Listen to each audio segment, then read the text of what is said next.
Hello students, Kumar study circle में आप सबका स्वागत है।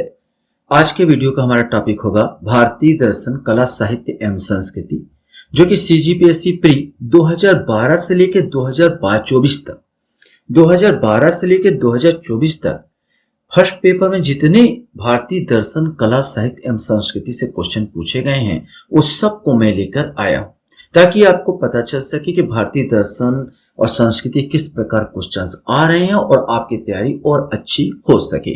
तो चलिए देर न करते हुए एक एक क्वेश्चन हम लोग यहाँ पर देखने की कोशिश करते हैं। पहला अपन देखते हैं 2012 में छत्तीसगढ़ सीजीपीएससी 2012 में कैसे क्वेश्चन पूछे गए थे। तो पहला क्वेश्चन था, किस संत ने अद्वैतवाद का प्रतिपादन किया। ये क्वेश्चन आपके सामने था। शंकराचार्य, रामानंद, कबीर, चैतन्य, इनमें से कोई नहीं। सही आंसर इसका एक आएगा, पहला आएगा शंकराचार्य। मैंने किस संत ने अद्वैतवाद का प्रतिपादन किया था, तो शंकराचार्य ने अद्वैतवाद का प्रतिपादन किया। अद्वैतवाद मतलब होता है, मैं आपको समझा दूं, जिस प्रकार हम लोग आत्मा और परमात्मा मानते हैं।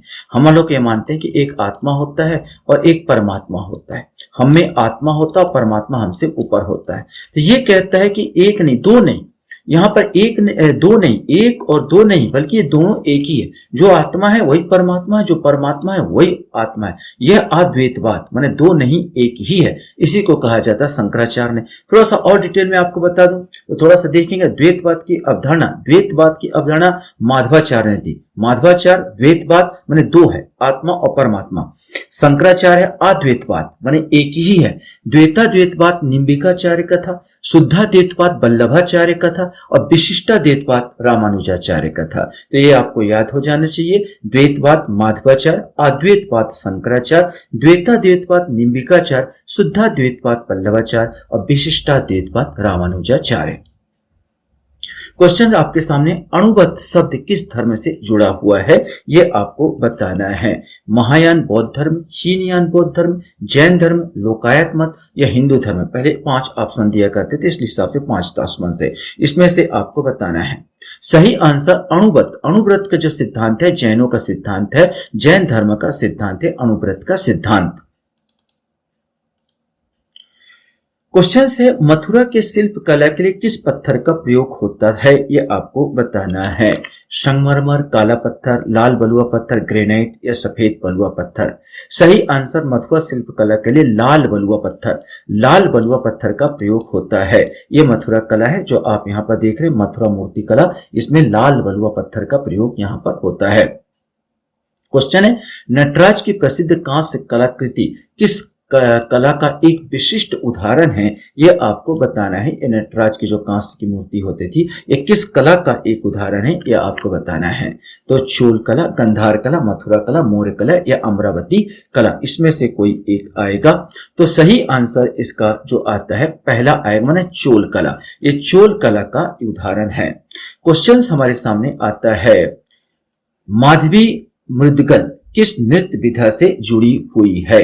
कथकली, कथक, ओडिसी या भरतनाट्यम या घूमर, इसमें से आपको बताना है।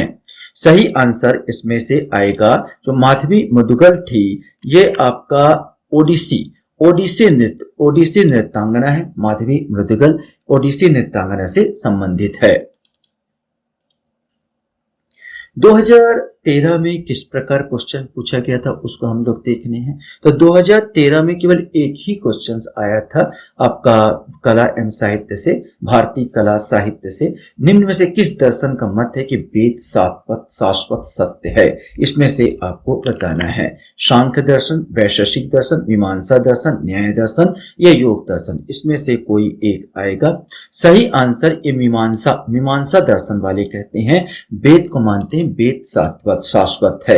अगर मैं बात करूं तो मीमांसा या पूर्व मीमांसा दर्शन हिंदुओं के 6 दर्शनों में से एक है, जिसमें वेद में यज्ञ परक वचनों की व्याख्या बड़े विचार के साथ की गई है। इसके प्रणेता जैमिनी है। किसी विषय पर गहराई से किए गए विचार विमर्श को मीमांसा कहते हैं। मीमांसा दर्शन में धर्म क्या है, इस विषय पर मीमांसा की गई है। तो ये सिंपल सा, जिसमें वेद, इसमें कहा दर्शन का मतलब वेद शाश्वत है, वेद पर बहुत ज्यादा विचार, वेद के यज्ञ परक वचनों की व्याख्या है, तो यह आएगा मीमांसा दर्शन। 2014 में अगर हम लोग देखते हैं किस प्रकार क्वेश्चन है, तो हदीस है एक। हदीस में आपको बताना है कि हदीस क्या है। इस्लामिक कानून, बंदोबस्त कानून, सल्तनत कालीन कानून, मनसबदार, इनमें से कोई नहीं। ये आपको बताना है कि वास्तव में क्या आएगा। सही आंसर ये आएगा, इस्लामिक कानून है ये। अद्वैत दर्शन के संस्था बार बार पूछा है, तो हम पहले ही बता चुके हैं। अद्वैत कौन है? शंकराचार्य का है। शंकराचार्य ने अद्वैत दर्शन दिया था। अत्ता अली खां किसका नाम था? ये बड़ा अच्छा क्वेश्चन है। अत्ता अली खां किसका नाम था? अबुल फजल, अबुल फैजी, टोडरमल, आदम खां, या इनमें से कोई नहीं? इसमें से आपको बताना है। सही आंसर इनमें से कोई नहीं आएगा, क्योंकि अत्ता अली खां की बात करूं तो ये जो था तानसेन का, मिर्जा तानसेन का नाम था। तो मिर्जा तानसेन का जन्म ग्वालियर में हुआ था। यह संगीत कला में अत्यधिक निपुण थे। इन्हें अत्ता अली खान, देखेंगे अत्ता अली खान के नाम से भी जाना जाता था। यह संगीत कला में अत्यधिक निपुण थे। इनके संगीत को सुनकर अकबर अपने दरबार में बुला लिया। तानसेन के संगीत को संगीत का सम्राट भी कहा जाता है। तानसेन का मकबरा ग्वालियर में स्थित है। तो इसमें से कोई नहीं, माने इनमें से कोई नहीं आएगा। एक और है, किशनगढ़ शैली किस कला के लिए प्रसिद्ध है? ये आपको बताना है। किशनगढ़ शैली किस कला के लिए प्रसिद्ध है? मंदिर कला, चित्रकला, युद्ध शैली, मूर्ति कला, या इनमें से कोई नहीं? सही आंसर बी वाला आएगा, चित्रकला। चित्रकला से संबंधित है। ये उनकी मूर्ति बनी ठनी, ये जो आपका तस्वीर देख रहे हैं, ये किशनगढ़ शैली में ही बनी हुई है। इसको बनी ठनी, कभी कोई क्वेश्चन ऐसे ही पूछ देता, बनी ठनी किस शैली बनी है, तो इसी को बनी ठनी चित्रकला कहा जाता है। ये किशनगढ़ शैली में बनी हुई है। 2015 में कैसे क्वेश्चन पूछे थे उसको अगर हम देखें, तो इसमें था निम्नलिखित में अद्वैत वेदांत के अनुसार किसके द्वारा मुक्ति प्राप्त की जा सकती है? ये आपको बताना है। ज्ञान, कर्म, भक्ति, योग, या इनमें से कोई नहीं? इसमें से आपको बताना है। सही आंसर आता है ज्ञान के द्वारा। ये कहते हैं अद्वैत जो है, निम्नलिखित में से अद्वैत वेदांत के अनुसार जो मुक्ति प्राप्त की जा सकती ज्ञान के द्वारा, माने ए वाला आंसर आएगा।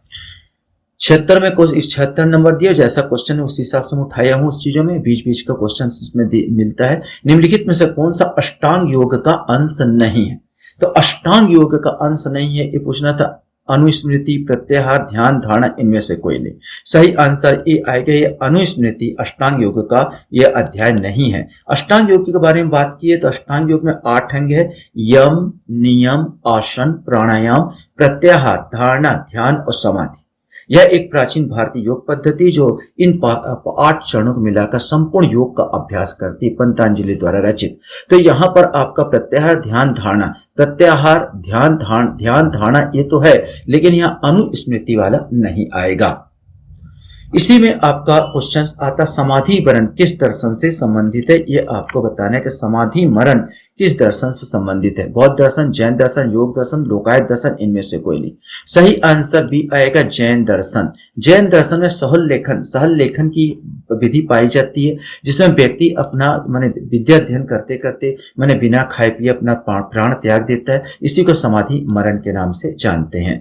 प्रसिद्ध पुस्तक फाउंडेशन ऑफ इंडियन कल्चर के लेखक कौन है? इसमें से आपको बताना है। रविन्द्रनाथ टैगोर, श्री अरविंद, राधा कृष्णन, भगवान दास, इनमें से कोई नहीं? कोई इसमें से आपको बताना है। सही आंसर श्री अरविंद की पुस्तक है foundation of Indian culture. Questions हमारे सामने यहां पर आता है कि एलोरा कि कैलाश मंदिर का निर्माण किसने करवाया था? गोविंद तृतीय, कृष्ण प्रथम, कृष्ण सेकंड, कृष्ण तृतीय, इनमें से कोई नहीं? ये आपको बताना है। सही आंसर इसका जो आएगा कृष्ण प्रथम। ये कृष्ण प्रथम ने इसको बनवाया था। एलोरा की मंदिर जो है ये रॉक कट मंदिर के नाम से जाना जाता है। मैंने एक पहाड़ को चुन लिया गया और उसी को काटकर इस मंदिर को बनाया गया। एलोरा कैलाश मंदिर महाराष्ट्र के छत्रपति संभाजी नगर, पहले औरंगाबाद के पास एलोरा गुफा में स्थित एक अद्भुत और विश्व के सबसे बड़ी एकाश माने एक ही चट्टान से बनी संरचना है। इसे 8वीं शताब्दी में राष्ट्रकूट राजा कृष्ण प्रथम ने बनवाया था। ये भी कभी क्वेश्चन पूछा कौन सा राजा, तो राष्ट्रकूट राजा याद रखना। और यह गुफा संख्या 16 में है। यह मंदिर एक विशाल चट्टान के ऊपर से नीचे की ओर काट कर बनाया गया है और इसकी वास्तुकला में हिंदू धर्म के अनुसार शिव निवास कैलाश पर्वत का स्वरूप दर्शाया गया है। इसके बाद आपका क्वेश्चन है सर्वप्रथम स्तूप स्तूप शब्द कहाँ मिलता है, यह आपको बताना है कि स्तूप शब्द का कहाँ उल्लेख हुआ है। ऋग्वेद, जातक कथा, अर्थशास्त्र, अष्टाध्यायी, इनमें से कोई नहीं। सही आंसर ए आएगा, यह ऋग्वेद में हुआ है। इसका सही आंसर ए ऋग्वेद में हुआ है। स्तूप होता है जैसे इससे सांची के स्तूप है, यहाँ पर जो इनके जो गुरु होते हैं, गुरुओं को अंदर रखा जाता है, उसके चारों और पत्थरों से इस प्रकार बना दिया जाता है, गोला आकृति बनाया जाता है, इसे ही स्तूप कहते हैं। इसका उल्लेख कहा जाता है ऋग्वेद में सबसे पहले आया है। अब 2016 में कैसे क्वेश्चंस थे इसको देखते हैं। तो भारतीय संस्कृति के अंतर्गत रीत का क्या अर्थ है, ये आपको बताना है। रीत का अर्थ क्या है? प्राकृतिक नियम, कृत्रिम नियम, मानवीय नियम, सामाजिक नियम, इनमें से कोई नहीं। इसमें से आपको बताना है। सही आंसर पहला आएगा, ये प्राकृतिक नियम होता है। जिस प्रकार सूर्य 365 दिन में सूर्य का चक्कर पृथ्वी 365 दिन में लगाती है, रात के बाद दिन, दिन के बाद रात होता है, तो ये प्राकृतिक नियम है, इसे ही रीत कहा जाता है। तमसमो ज्योतिर्गमय कथन है मूलतः उपनिषदों का, महाकाव्यों का, पुराणों का, षड दर्शन का, या इनमें से कोई नहीं। सही आंसर तमसोमय ज्योतिर्गमय कथन जो है उपनिषदों का कथन है। क्वेश्चन यहां पर आता है, किस उपनिषद का शाब्दिक अर्थ सफेद घोड़ा है? कठोपनिषद, छंदोग उपनिषद, तैत्तिरीय उपनिषद, ईशोपनिषद, या इनमें से कोई नहीं। इसमें से आपको बताना है। सही आंसर इनमें से कोई नहीं आएगा, क्योंकि श्वेता उपनिषद ये जो है शाब्दिक अर्थ सफेद घोड़ा श्वेता उपनिषद में आता देखने को मिलता है। भारतीय संस्कृति निम्न से किसे अनंग कहा गया है? शिव, कृष्ण, काम, लक्ष्मण, या इनमें से कोई नहीं। इसमें से आपको बताना है। सही आंसर तीसरा वाला आएगा, काम। काम को अनंग के नाम से भी जाना गया है। निम्न में से किसे भारतीय परमाणुवाद का जनक कहा जाता है? महर्षि कपिल, महर्षि गौतम, महर्षि कणाद, महर्षि पतंजलि, या इनमें से कोई नहीं। इसमें से आपको कोई एक। सही आंसर परमाणुवाद के जनक जो होता है यह महर्षि कणाद को कहा जाता है। इन्होंने रचना की थी सबसे पहले कि पूरे विश्व का निर्माण, पूरे ब्रह्मांड का निर्माण कण कण से हुआ है, कण कण से हुआ है। और ये भी कहते हैं इनका नाम भी इसी कण कणाद पड़ गया। कहते हैं कि जमीन में पड़े हुए छोटे छोटे कण को, मैंने धान के या चावल के कण को चुन चुन कर जिनका जीवन निर्वाह किया करते थे, ये महर्षि कणाद थे। इन्होंने परमाणुवाद बात को बताया और परमाणुवाद के जनक कहा गया। अब हम लोग 2017 की बात करते हैं कि किस प्रकार क्वेश्चंस इसमें पूछा गया था। तो अधोलिखित में से कौन सा गीता का मुख्य शिक्षा है? कर्म योग, ज्ञान योग, भक्ति योग, निष्काम योग, या अस्पर्श योग? इसमें से आपको बताना है। सही आंसर डी आएगा, निष्काम कर्म योग। निष्काम कर्म योग, कर्मण्येवाधिते रस्ते मा फलेषु कदाचन, कर्म कर फल की चिंता मत कर, यही निष्काम कर्म गीता का है। अधोलिखित में से कौन सा चरवाक के अनुसार सर्वोच्च मूल्य है? धर्म, अर्थ, काम, मोक्ष, भक्ति? इसमें से आपको बताना है। तो चरवाक होते हैं, चरवाक जो है भौतिकवादी, नितांत भौतिकवादी विचारक थे, और ये विशेष करके अर्थ और काम ये दो ही को जीवन में महत्व मानते थे। और सबसे ज्यादा सी वाला आएगा, काम को ही महत्व देते थे। काम अर्थ अब हम कमाते हैं इसलिए काम के लिए, तो काम प्रयोजन यहाँ पर सबसे इंपॉर्टेंट। धर्म और मोक्ष को बकवास कहते थे ये, और जीवन में कोई दो ही लक्ष्य इंपॉर्टेंट, अर्थ और काम, जिसमें सर्वश्रेष्ठ उन्होंने काम को महत्व दिया था। क्वेश्चंस यहां पर आता है, कौन सा दर्शन त्रिरत्न को मानता है? बौद्ध दर्शन, न्याय दर्शन, योग दर्शन, जैन दर्शन, इनमें से कोई नहीं। सही आंसर अगर देखा जाए, जैनों में भी त्रिरत्न होते हैं और बौद्धों में भी त्रिरत्न होते हैं। बुद्धम शरणम गच्छामि, शरणम, यहाँ पर जो बुद्ध के त्रिरत्न भी मिलते हैं और जैनों के भी त्रिरत्न मिलते हैं। तो दोनों में त्रिरत्न अगर हमको मिलते हैं, तो इसलिए इस क्वेश्चन को लैप्स कर दिया गया था। तो यहाँ पर याद रखना कि बौद्ध दर्शन भी आएगा, जैन दर्शन भी आएगा, और इसलिए इस क्वेश्चन को लैप्स किया था आयोग ने। क्षणिकवाद का प्रतिपादन किसने किया था? बुद्ध, जैन, चरवाक, न्याय, इनमें से कोई नहीं। इसमें से आपको बताना है कि क्षणिकवाद का प्रतिपादन किसने किया था। यहाँ 2017 का ही क्वेश्चन है। तो क्षणिकवाद माने जीवन क्षणिक है, ये आपको बताना है। कि बुद्धों का दर्शन है कि बुद्ध पानी के बुलबुले के समान है और जीवन बिल्कुल क्या है? क्षणिक है, क्षण मात्र है। अनात्मवाद का सिद्धांत दिया, अनात्म सांख्य का, वेदांत का, बौद्ध दर्शन, जैन दर्शन, इनमें से कोई नहीं। तो सही आंसर इसमें सी आएगा, अनात्मवाद। अनात्मवाद में आएगा बौद्ध दर्शन। बौद्ध दर्शन एक दर्शन है जो आत्मा को भी नहीं मानता और परमात्मा को भी नहीं मानता। ना तो आत्मा को ना मानता है न परमात्मा को मानता है। ये दोनों को नहीं मानता, ये बौद्ध दर्शन है। जैन दर्शन आत्मा को तो मानता है लेकिन परमात्मा को नहीं मानता, तो उनका आत्मा भी अलग दूसरे प्रकार का आत्मा। हम जिस प्रकार हिंदू आत्मा विश्वास करते हैं वैसा जैनों का विश्वास नहीं है। तो जैनों का आत्मा कुछ और है, लेकिन वो आत्मा को मानता, परमात्मा को नहीं मानता। बौद्ध दर्शन न आत्मा को मानता न परमात्मा को मानता है। तो अनात्मवाद कौन आएगा? तो जैन बौद्ध दर्शन आएगा अनात्मवाद वाला। 18 में देख लेते हैं किस प्रकार क्वेश्चन है। यहाँ पर दो प्रत्यक्ष, केवल प्रत्यक्ष प्रमाण को कौन स्वीकार करता है। मैंने यहाँ पर आपको जैन, चरवाक, बौद्ध, सांख्य इसमें से आपको बताना है। तो प्रत्यक्ष, जैसे चरवाक ऋषि ही कहते हैं, चरवाक ऋषि कहते हैं कि प्रत्यक्ष, जो प्रत्यक्ष है वही वास्तव में सत्य है। इसलिए वो मोक्ष और जो धर्म है उसको अप्रत्यक्ष मानता है। आपका जैसे हम कहते हैं कि भाई प्रत्यक्ष माने प्रत्यक्ष, वो कहते हैं अर्थ और काम, वो अर्थ और काम दो ही को प्रत्यक्ष मानता है उस चीज को। और जो प्रत्यक्ष है जिसको हम अनुभव कर सकते हैं वही वास्तव में सत्य है। अगर हम धर्म की बात करें, मोक्ष की बात है, जिसे हमने कभी देखा ही नहीं, सुना ही नहीं, वो बेकार की बात है। तो ये चरवाक दर्शन है, प्रत्यक्ष को प्रमाण स्वीकार करना।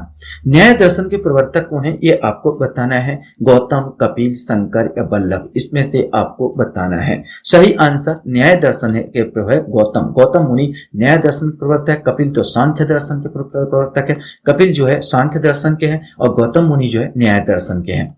स्यादवाद संबंधित है चरवाक से, जैन से, बौद्ध से या सांख्य से, इसमें से कोई एक आएगा। स्यादवाद ये जैनों का है, शायद है शायद नहीं।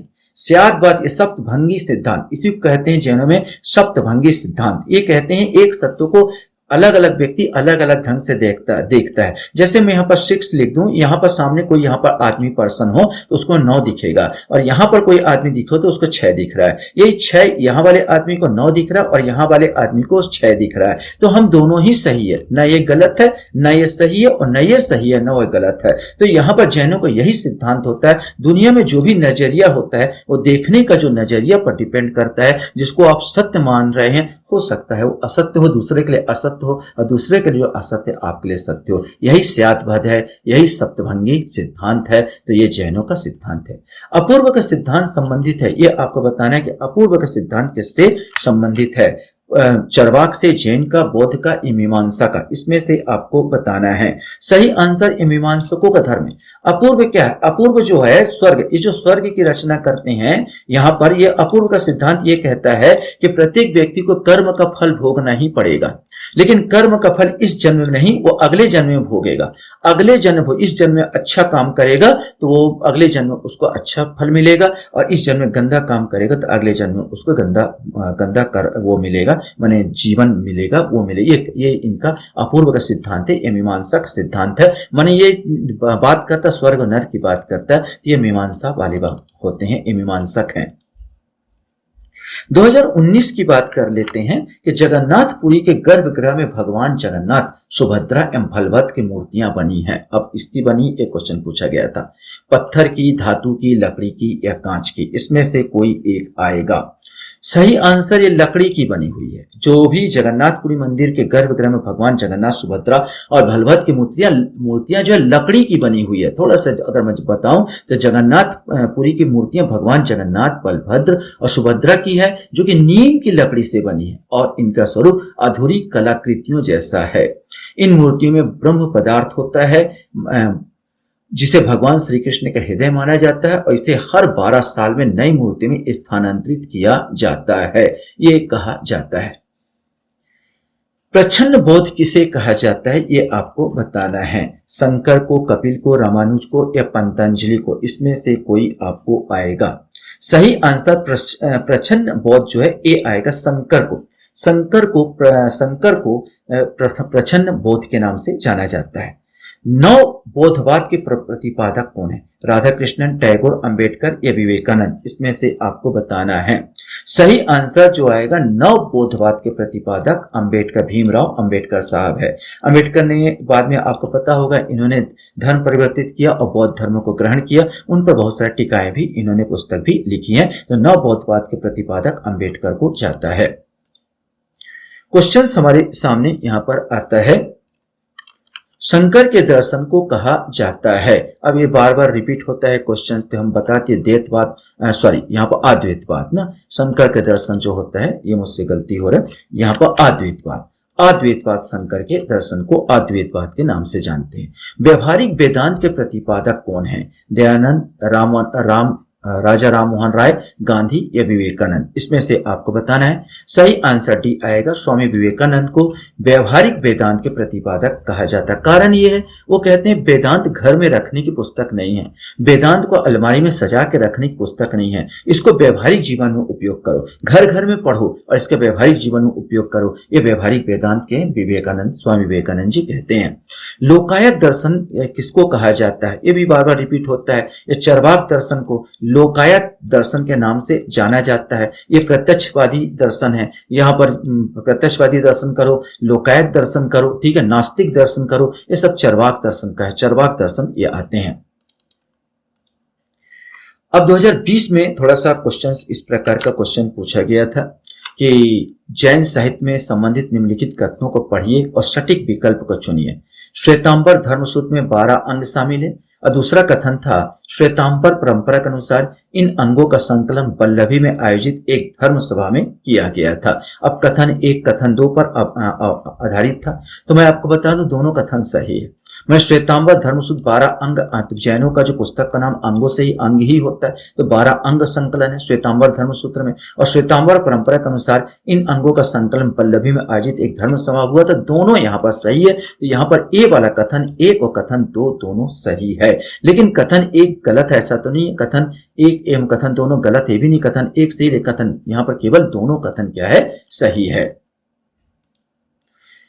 फिर से ऐसे ही क्वेश्चंस इसमें ज्यादा पूछे गए थे 2020 में। 2020 में क्वेश्चन है कि निम्नलिखित कथन को पढ़िए और सही विकल्प चुनिए। कपिल सांख्य पद्धति के सबसे पुराने प्रणेता है और कपिल यह बताते हैं किसी व्यक्ति के जीवन प्रकृति के शक्तियों द्वारा गढ़ा जाता है, किसी देवी सत्ता द्वारा नहीं। इसमें से आपको चुनना था। सही आंसर सांख्य दर्शन की पद्धति हमने कहा था कपिल मुनि ने दिया था। और ये भी यही कहते हैं कि कपिल यह बताते हैं कि किसी व्यक्ति के जीवन प्रकृति के शक्तियों द्वारा गढ़ा जाता, किसी देवी सत्ता द्वारा नहीं। ये भी देवी सत्ता को अस्वीकार करते हैं। ये जितना भी कहते हैं प्रकृतियों द्वारा उत्पन्न मानते हैं। तो यहाँ पर भी ए वाला आ जाएगा कि दोनों सही है। कथन 1 और कथन दोनों सही है, ये आएगा सही। इसके बाद एक क्वेश्चन और इसमें पूछा गया था कि भारत में लोक चित्रकला संबंधित निम्नलिखित कथनों पर विचार कीजिए तथा सही उत्तर दीजिए। पट्टचित्र चित्रकलाओं के विषय वस्तु जगन्नाथ एवं वैष्णव संप्रदाय से प्रभावित है। कथन दूसरा, मंजूषा चित्रकला जूट एवं कागज के डिब्बों पर बनाई जाती है। और तीसरा था, पिथौरा चित्रकला गुजरात एवं मध्य प्रदेश से कुछ जनजातियों द्वारा बनाई जाती है। तो इसमें से आपको बताना था। तो यहाँ पर जो विवाद का कारण यह हो गया था, सभी चारों कथन, यहाँ 4 कथन तो है नहीं, केवल कितने कथन, 3 कथन सही है यहाँ पर चारों कथन सही। तो विवाद था, विवाद के कारण इसको हटा दिया गया था। इस क्वेश्चन को उस समय 2020 में पीएससी में इसको लैप्स कर दिया था। क्वेश्चंस यहाँ पर आता था कि प्रसिद्ध चित्रकार नंदलाल बोस किस वर्ष कला भवन शांति निकेतन के प्रिंसिपल बने? देखो, ये बोला जाता है एक प्रकार का बकवास क्वेश्चन है, इतना गंभीर तो कोई याद करके जाता नहीं है। तो ऐसे क्वेश्चंस तो कोई बना नहीं पाएगा। तुक्का मारने से अपेक्षा इसको छोड़ देना ज्यादा बेटर है। इक्के दुक्के ही अगर जान पाए तो जान पाए। इसका सी आंसर आएगा 1922 को प्रिंसिपल बनाया गया था। इस प्रकार का तो क्वेश्चन ऐसा समझ लीजिए कि अगर कोई व्यक्ति बोले भाई कि आपके मेरे से कोई पूछे कि मेरे माँ का नाम क्या है, तो मैं बता दूं। लेकिन पूछे कि भाई, दूसरा व्यक्ति पूछे कि मेरी माँ का नाम क्या है, तो मैं कैसे बताऊं आपकी माँ का नाम क्या है? तो बस ऐसे ही क्वेश्चन समझ लीजिए, इसी प्रकार क्वेश्चन ये है। आधुनिक युग के प्रसिद्ध चित्रकार राजा रवि वर्मा का जन्म किस वर्ष हुआ था? ये भी कुछ ऐसे ही कुछ क्वेश्चन समझ में आ रहा है कि हम कैसे बताएं। वो गांधी जी का जन्म पूछो, नेहरू जी का जन्म पूछो तो समझ में आता है। यहाँ पर पूछिए चित्रकार राजा रवि वर्मा का जन्म पूछ रहा है, ये कब हुआ था? तो ऐसे क्वेश्चन भी छोड़ने लायक होते हैं। तो ये 1848 में इनका जन्म जो हुआ था 1848 में हुआ था। क्वेश्चन 2021 का देख लेते हैं। एक ही क्वेश्चन 2021 में पूछा गया था और उसको केवल जोड़ी मिलान करने पर था। ये जोड़ी इसमें मिलान करना था।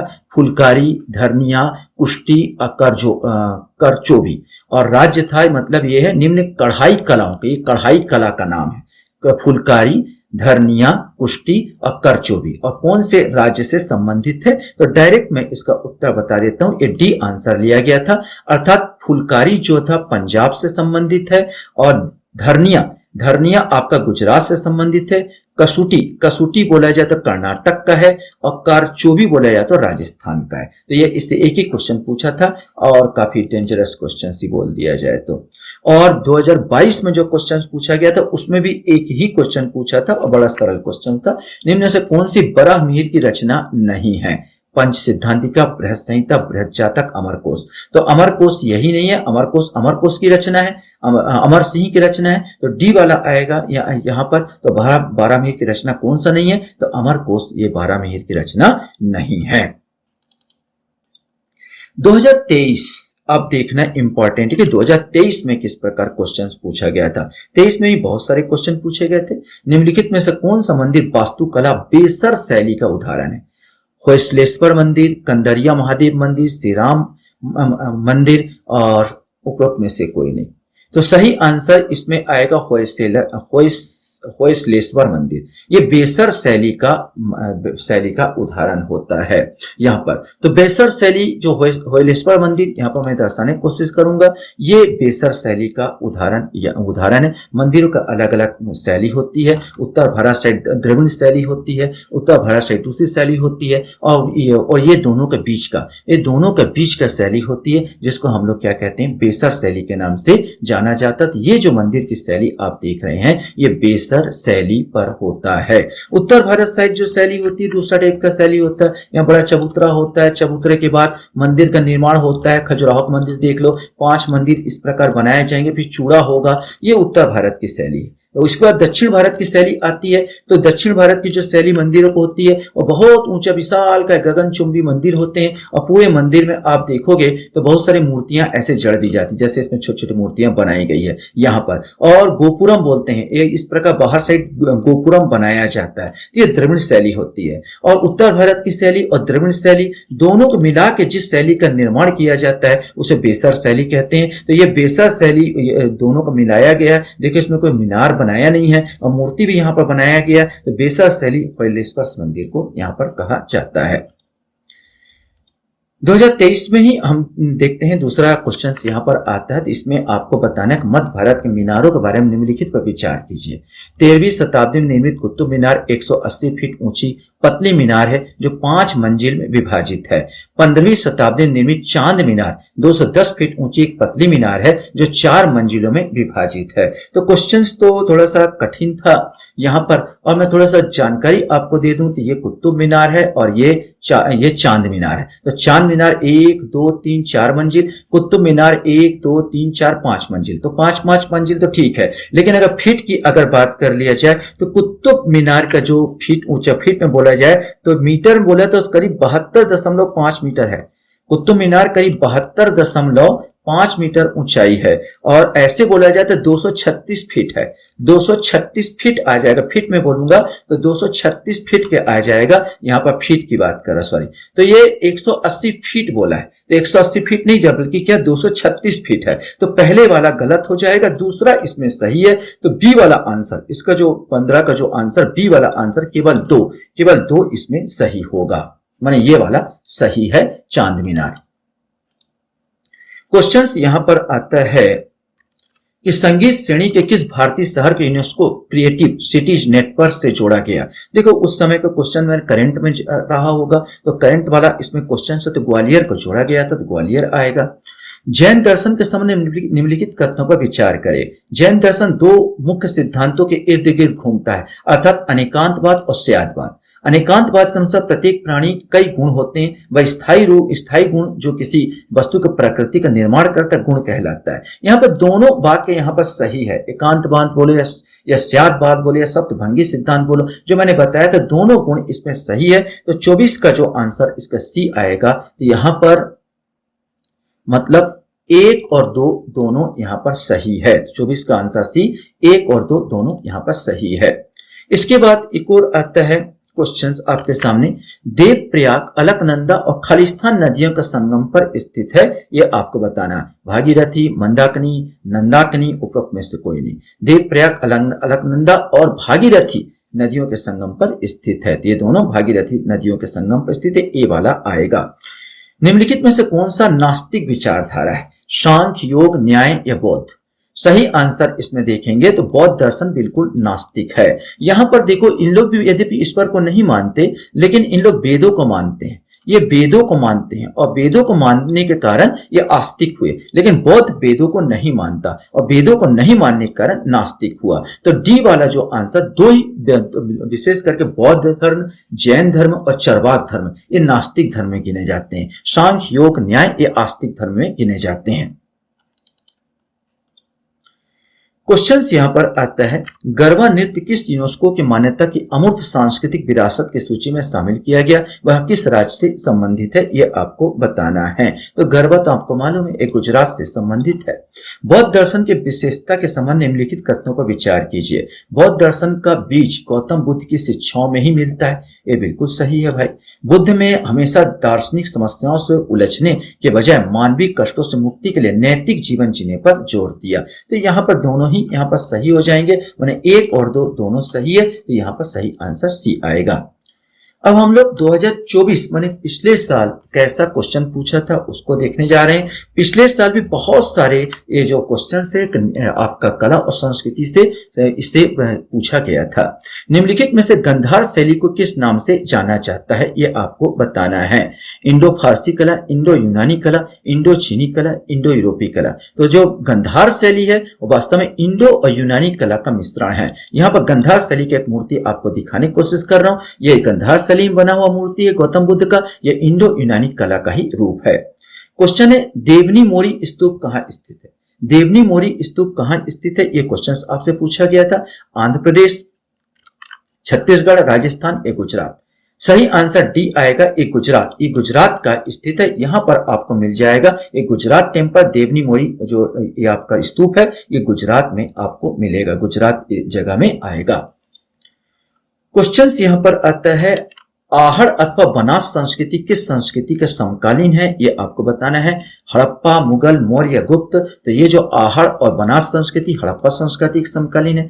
नाट्य शास्त्र किसकी रचना है? विश्वनाथ भामह, भरत मुनि या भभूति? इसमें से कोई एक सही आंसर, ये भरत मुनि की रचना माना जाता है नाट्य शास्त्र को। न्याय दर्शन से ज्ञान का पर्याय है बुद्धि, उपलब्धि, ए और बी दोनों उपयुक्त में से कोई नहीं। तो न्याय दर्शन का सी ही आ जाएगा। कॉमन क्वेश्चन, ए और बी, बुद्धि, उपलब्धि दोनों इसके अंतर्गत आएगा। किसने कहा कि चेतन शरीर ही आत्मा है? अब इतने बारे में बता चुका हूं, दिमाग में घुस गया होगा कि ये चरवाक का ही है। चरवाक ही कहता है चेतन सही शरीर ही आत्मा। आत्मा जो है बता रहे हो, भ्रमित कर रहे हो, कोई नहीं है। जो मेरा शरीर चेतन है, जब तक मैं जीवित हूं वही आत्मा है, बाकी कोई आत्मा का कोई अस्तित्व नहीं है। ये चरवाक ऋषि का वार्तालाप है। इसमें दो क्वेश्चंस और हम लोग यहाँ पर देखते हैं जो पूछा गया था। बौद्ध दर्शन कौन सा संस्कार का कारण क्या है? संस्कार का कारण, आप में जो संस्कार पढ़ते हैं उसका कारण क्या? विज्ञान, वेदना, अभिधा उपयुक्त में से कोई नहीं। तो सही आंसर इसका सी आएगा, अभिधा। गौतम बुद्ध अभिधा को मानते हैं। अज्ञानता कारण या अनुसार संस्कार का कारण। जैन दर्शन के अनुसार तत्व के लक्षण क्या है? उत्पत्ति, क्षय, नित्यता, उपयुक्त सभी? इसमें से आपको बताना है। सही आंसर डी आएगा, उपयुक्त सभी। उपयुक्त सभी जैन अनुसार तत्व के जो लक्षण है, उसकी उत्पत्ति होती है, क्षय होता है, तत्व है क्षय होगा, और नित्यता भी होता है, हमेशा बना भी रहेगा। आशा करता हूं ये वीडियो आपको अच्छा लगा होगा। आप लोग मेरे वीडियो को वॉच करते इसलिए धन्यवाद। Thank you very much.